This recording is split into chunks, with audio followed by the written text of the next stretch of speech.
कर्नाटकमध्ये नुकत्याच ज्या निवडणुका झाल्या त्या निवडणुकीत भारतीय जनता पक्षाचा प्रचंड मोठा पराभव झाला। आज महाविकास आघाडीची पवारसाहेबांच्या सिल्वर ओकला या ठिकाणी बैठक झाली। त्यात त्या निवडणुकांचा आढावा देखील घेण्यात आला, ज्यामध्ये फार मोठ्या प्रमाणात भ्रष्टाचार, वेगवेगळ्या एजन्सीचा गैरवापर आणि स्थानिकदृष्ट्या जनतेला आलेले त्या सरकारचे अनुभव याचा प्रत्यंतर त्या निवडणुकीत आलं आणि त्या सर्वाचा आढावा आज घेण्यात आला।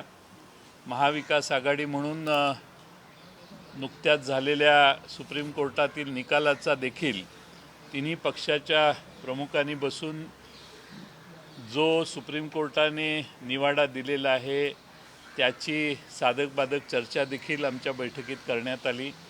त्या बाबतीत पुढे कोणकोणत्या गोष्टी होण्याची शक्यता आहे याची चर्चा करण्यात आली।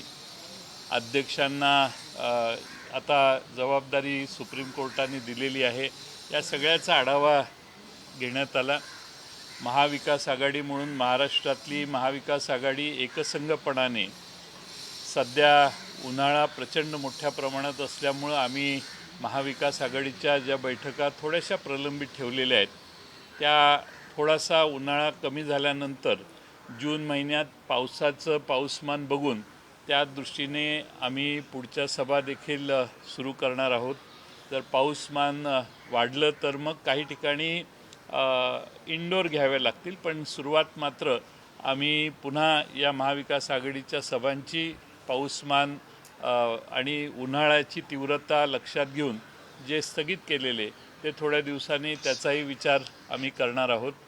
तिन्ही पक्ष मिळून एकसंघपणाने एकत्रितपणाने या भविष्यकाळात येणाऱ्या लोकसभेच्या आणि विधानसभेच्या निवडणुकांसाठी तिन्ही पक्षाचे प्रमुख एकत्रित बसून हळूहळू लोकसभेच्या आणि विधानसभेच्या जागांच्या वाटपात आमच्याबरोबर महाराष्ट्रात तिन्ही पक्ष, त्या व्यतिरिक्त महाराष्ट्रातील काही इतर पक्ष, आमचे आघाडीचे घटक पक्ष आहेत, त्या सर्व घटक पक्षांना बोलावून त्यांच्याशी चर्चा करून आम्ही त्या बाबतीतही चर्चा हळूहळू आम्ही आता सुरू करणार आहोत। एकत्रितपणाने महाविकास आघाडीचं अधिक चांगलं कोऑर्डिनेशन महाराष्ट्रातल्या जनतेपुढं ठेवून एक ठाम पर्याय महाराष्ट्रातल्या जनतेला सक्षमपणाने देण्याचा प्रयत्न हा आमचा महाविकास आघाडीचा एकत्रितपणाने करायचा, यावर आत बसलेल्या सर्व नेत्यांचं एकमत झालेलं आहे आणि मला खात्री आहे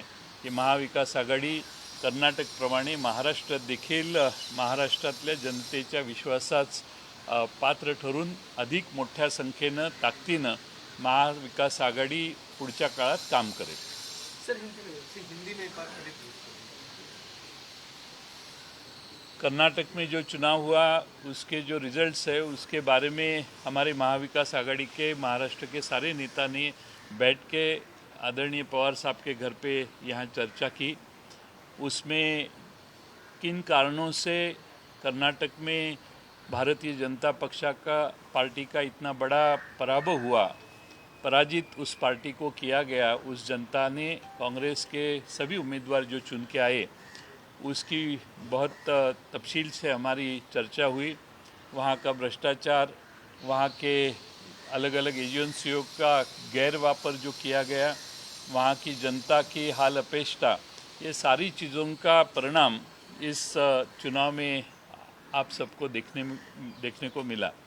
साथ में हमारे महाराष्ट्र में अभी इन दिनों में जो सुप्रीम कोर्ट ने निर्णय दिया है, महाराष्ट्र के पिछले दिनों में जो घटना हुई विधिमंडल में, विधानसभा में, उसके बारे में, डिफेक्शन के बारे में, इसके बारे में जो चर्चा हुई वो उसका भी जो निर्णय हुआ उसकी भी चर्चा हमने अभी मीटिंग में की। जो निर्णय सुप्रीम कोर्ट ने दिया है उसके बारे में हर मुद्दे की चर्चा आज सविस्तर स्तर पे यहाँ पे हुई और आगे क्या होने वाला है, कैसे हो सकता है, इसके बारे में हमने अभी आज चर्चा की। साथ में आने वाले दिनों में महाराष्ट्र में अभी हमने मई महीना है, बहुत टेम्परेचर ऊपर है, 44-45 डिग्री तक टेम्परेचर गया है। और इसीलिए मुंबई की जो बीकेसी में वज्रमुठ की सभा हुई, उसके बाद में हम थोड़ी सी हमारी सभा लेने के लिए स्थगिति रखी थी। अभी थोड़ा सा बारिश कई इलाके में होने को शुरू हुआ है, टेम्परेचर थोड़ा कम आने की संभावना है। अगर वैसे हुआ तो जल्द से जल्द हमारी वज्रमुठ की जो रीजनल सभा है वो हम चालू करने की संभावना है। उसके बारे में भी हमने विचार विमर्श किया। साथ साथ में आने वाले चुनाव में, पार्लियामेंट के और विधानसभा के चुनाव में हमारी ये तीनों पार्टियां और साथ में हमारे जो अन्य घटक पक्ष है जिन्होंने हमारे महाविकास आघाड़ी को सपोर्ट किया था हमारी 2019 में सरकार स्थापित करते समय, उन सारे पार्टियों को विश्वास में लेके हम सीट के बंटवारे के बारे में भी जल्द से जल्द चर्चा करेंगे। सर, कर्नाटक के चुनाव के बाद आप कह रहे हैं कि कहीं तो महाविकास आघाड़ी को यहाँ पे भी जीत में से ये जो आप विश्लेषण कर रहे हैं उसके बारे में क्या कह रहे हैं? कर्नाटक के नतीजों के बाद आप जो कह रहे हैं कि महाराष्ट्र में महाविकास आघाड़ी सरकार को भी, संगठन को भी उसको बढ़ावा मिल सकता है, आप किस आधार पे कह रहे हैं? कर्नाटक में जिस तरह से पराभव तो होता है, लेकिन इतना बड़ा पराभव भारतीय जनता पार्टी का कर्नाटक में हुआ है, इसलिए बहुत उत्साहित हमारे तीनों पार्टी और घटक पार्टियों के कार्यकर्ता है। और मुझे लगता है कि इससे एक आत्मविश्वास बढ़ गया है और जो गलत महाराष्ट्र में है वो गलत बताने के लिए और बड़ी तादाद में हमारे कार्यकर्ता काम करेंगे, लोगों तक पहुंचेंगे। हम जो सुप्रीम कोर्ट का निर्णय हुआ है वो भी लोगों तक पहुंचाने की हम कोशिश करेंगे। कर्नाटकमध्ये जी निवडणूक झाली आहे त्यामध्ये राष्ट्रवादी काँग्रेस पक्षाने कर्नाटकमध्ये जी निवडणूक झाली आहे त्यामध्ये राष्ट्रवादी काँग्रेस पक्षाने आपले उमेदवार उभे केले होते, त्याचा फटका आजचा विषय नाही आहे। मिळाला होता। काँग्रेस पक्षाला फटका मिळाला आहे याची चर्चा या बैठकीत झाली। काँग्रेस पक्षाने तशी चर्चा या बैठकीत काढलेली नाही, केलेली नाही आणि त्या बाबतीत कोणती चर्चा झाली विधानसभा अध्यक्षांचा निर्णय येईपर्यंत वाट बघणार आहे की 2024च्या निवडणुकीची तयारी करणार आहे? महाविकास आघाडीच्या सुप्रीम कोर्टात जो निर्णय झालेला आहे त्याचा तपशील जर वाचला आपण तर कोणत्या कोणत्या गोष्टींच्या मर्यादा घालून सुप्रीम कोर्टाने अध्यक्षांना ही निर्णय घेण्याची जबाबदारी दिलेली आहे ते आपल्याला समोर आहे। लवकरात लवकर हा रिझनेबल टाईममध्ये हा निर्णय द्यावा अशी मेहरबान सुप्रीम कोर्टाची देखील अपेक्षा आहे आणि त्याप्रमाणे अध्यक्ष महोदय निर्णय घेतील अशी अपेक्षा आहे। नाना तुम्ही निवेदन करा। मला असं वाटतं नाना बोलू द्या, मी बोलतो। नाना साहेबांना बोलू द्या। या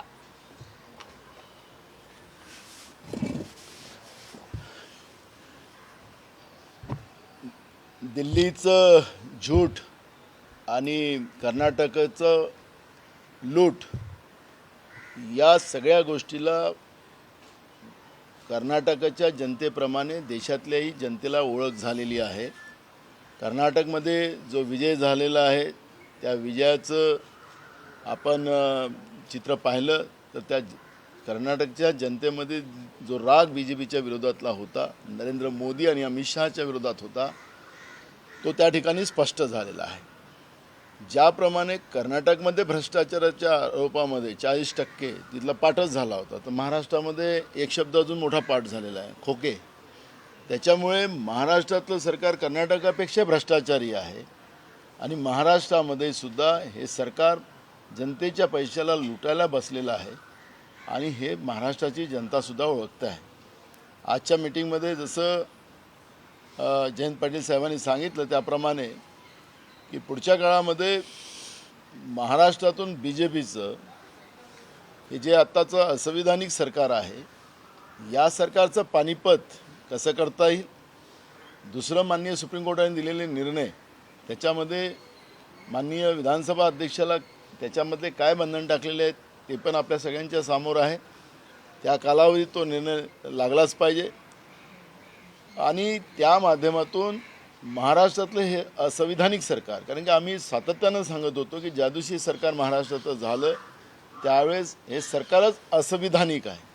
आपण पाहिलं की माननीय सुप्रीम कोर्टाने सांगितलं की त्या ठिकाणी आमदारांनी आपल्याला सुरक्षा माननीय राज्यपालाकडे मागितली आणि राज्यपाल महोदयांनी ज्यांनी सुरक्षा मागितली त्याला सरळ मुख्यमंत्री बनवलं. हे असंविधानिक व्यवस्था महाराष्ट्रामध्ये निर्माण करण्याचं काम त्या काळातल्या राज्यपाल भगतसिंग कोश्यारींनी जे केलं, त्यांच्यावर काय ताशेरे ओढलेत माननीय सुप्रीम कोर्टाने. महाराष्ट्राच्या इतिहासामध्ये, या महाराष्ट्राच्या पुरोगामी विचारामध्ये, शाहू फुले आंबेडकरांच्या महाराष्ट्रामध्ये हे पाप करण्याचं जे धाडस बी जे पीनं केलं त्याचे परिणाम बी जे पीला भोगावं लागणार आहे. आजच्या मीटिंगमध्ये कर्नाटकाच्या विजय उत्सवाचा आम्ही त्या ठिकाणी चर्चा केली. उद्या परवा त्या ठिकाणी काँग्रेसचे नवीन मुख्यमंत्री होतील आणि एक चर्चा आम्ही अशी केली की जी वज्रमूठ सभा जी आहे त्याची एक मोठी सभा, तिथल्या मुख्यमंत्र्यांचा सत्कार आणि ती सभा पुण्यामध्ये करायची असा एक निर्णय आम्ही केलेला आहे. हे सगळं उन्हाचं वगैरे वातावरण पाहून आणि महाराष्ट्राच्या जनतेला कर्नाटकलं सरकार कसं पाडलं, लोकांनी कसा राग निर्माण, त्याच्या लोकांना त्या बी जे पीबद्दलचा काय राग निर्माण झाला त्याच्याबद्दलची माहिती त्या मुख्यमंत्र्यांच्या वतीनं या ठिकाणी सांगण्याचा प्रयत्न आम्ही त्या ठिकाणी करू. आणि या सगळ्या परिस्थितीला आम्ही समजून आमचं एकच ध्येय आहे की बी जे पीसारखा भ्रष्टाचारी आणि लोकशाहीला न मानणारा, संविधानिक व्यवस्थेचे 3-13 रोज वाजवणाऱ्या बी जे पीला आम्ही सगळे एकत्रित याला हद्दपार करायचा निर्णय आजच्या मीटिंगमध्ये आमचा झालेला आहे.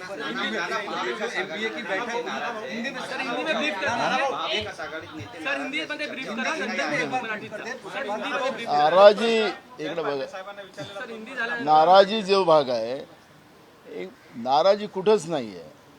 नाराजी माध्यमातून बी जे पी ज्या पद्धतीने पेरते त्याचा एक फरक आहे. आम्ही आज सगळेजण आपण पाहतोय, आम्ही सगळेजण एकत्रित आहोत आणि एकत्रितच राहू आणि त्या दृष्टिकोनातून नाराजी नाही आहे. बी जे पी मूळ मुद्द्याला डायव्हर्ट करण्यासाठी या पद्धतीचे वातावरण निर्माण करण्याचं काम करते. महाविकास आघाडीमध्ये कोणी नाराज नाही.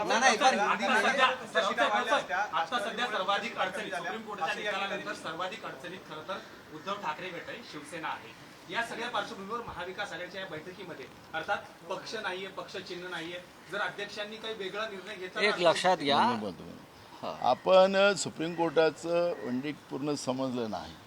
खरं तर पाहिलं की माननीय सुप्रीम कोर्टाने उद्धव ठाकरे साहेबांच्याच बाजूने निर्णय दिलेला आहे.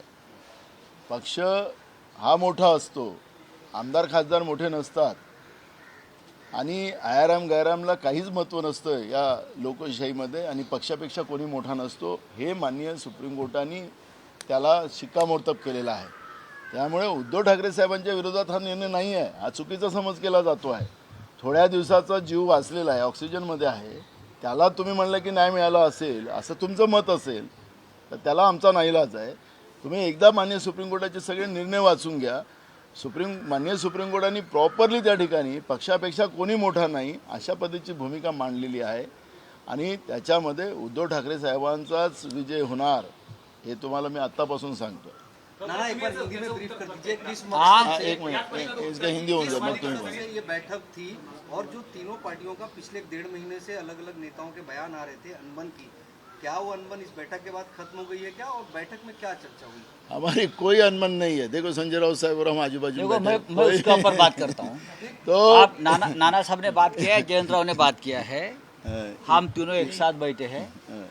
अंदर उद्धव ठाकरे साहब है, शरद पवार साहब है, अशोक राव चौहान जी है, अजीत दादा पवार है. हम 1 घंटे से भी ज़्यादा अंदर बैठकर बहुत ही खुले दिल से हमारी चर्चा हुई है. देखो आप लोग जो दिखाते हैं असल में अंदर नहीं होता है, ये समझ लो. आज की जो मीटिंग हुई है वो हिस्टोरिक मीटिंग है.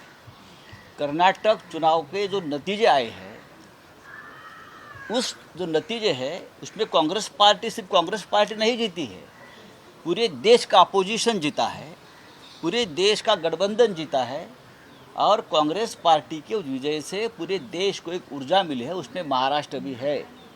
महाराष्ट्र में जिस तरह से ठाकरे सरकार, महाविकास आघाड़ी की सरकार को हटाया गया वो कैसा गैरकानूनी है, अनकॉन्स्टिट्यूशनल है, उसका निर्णय आया है. उस निर्णय के बारे में हमने चर्चा की है, उस बारे में हमने पूरे लीगल एस्पेक्ट जनता को समझाने के लिए अभी हम डिस्ट्रिक्ट लेवल पर भी जाएंगे। और जैसे नाना पटोले जी ने कहा है, आप उस निर्णय का भारतीय जनता पार्टी का जो दिमाग चल रहा है कि एक मिस इंटरप्रिटेशन, चुनाव ये सर्वोच्च न्यायालय का जो निकाल है वो शिवसेना पार्टी के पक्ष में है। आप एक बार समझ लीजिए, ये सरकार गैरकानूनी है, इलीगल है। ये सर्वोच्च न्यायालय ने बताने के बाद भी इस राज्य के मुख्यमंत्री और उप मुख्यमंत्री मीडिया के सामने हंसकर जाते हैं और कहते कि हम ही जीत गए। ये कौन सी, अभी मैं इस शब्द का इस्तेमाल नहीं करूँगा, क्या बात है। लेकिन जनता को हम बताएंगे ये गलत है। और कर्नाटक के बाद महाराष्ट्र में जैसे कर्नाटक जीता है वैसे हम महाराष्ट्र जीतेंगे। और जो सभाएं हमारी बाकी है, पुणे है, कोल्हापुर है, वज्रमूठ की सभा, महाविकास आघाड़ी की वज्रमूठ हम फिर एक बार यहाँ दिखाएंगे। सीट शेयरिंग को लेकर भी कोई चर्चा सीट शेयरिंग के बारे में चर्चा आने वाले दिनों में ज़रूर होगी। आज प्राइमरी डिस्कशन हुआ है और हमारे तीनों पार्टी में कोई मतभेद नहीं है और बहुत ही शांततापूर्ण तरीके से सीट शेयरिंग हो जाएगा। आपको चिंता करने की जरूरत नहीं। मुख्य मुद्दा क्या यही था जो सुप्रीम कोर्ट का फैसला आया? देखिए, मुद्दे बहुत है। महाराष्ट्र में सिर्फ मुद्दे ही मुद्दे हैं। अगर कर्नाटक की सरकार करप्शन में 40% है तो यहाँ 100% है। ये 100% करप्शन यानी खोखा है। खोखा में सिर्फ 100% करप्शन होता है। एक ज़माने में पेटी की बात चलती है, खोखा की बात चल रही है। हम उसके खिलाफ जनता में जाएंगे। चलिए, धन्यवाद।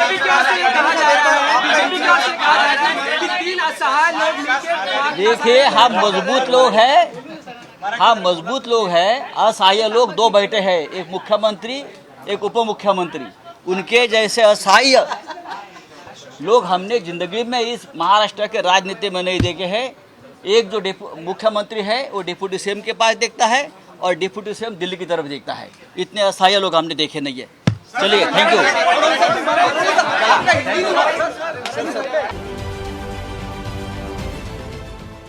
देश विदेशातील प्रत्येक घडामोडींचे लाईव्ह अपडेट मिळवण्यासाठी आता साम टीव्हीच्या सर्व सोशल मीडिया प्लॅटफॉर्मला लाईक, फॉलो आणि सबस्क्राईब करा। तसंच सर्व नोटिफिकेशनसाठी बेल आयकॉन प्रेस करायला विसरू नका।